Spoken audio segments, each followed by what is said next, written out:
is the ubiquitous and humble electric cake. This is glass, plastic, and silicone.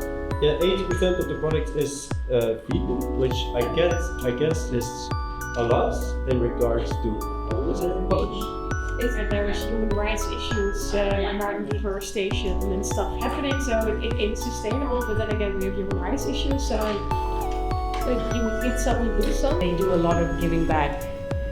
However, that is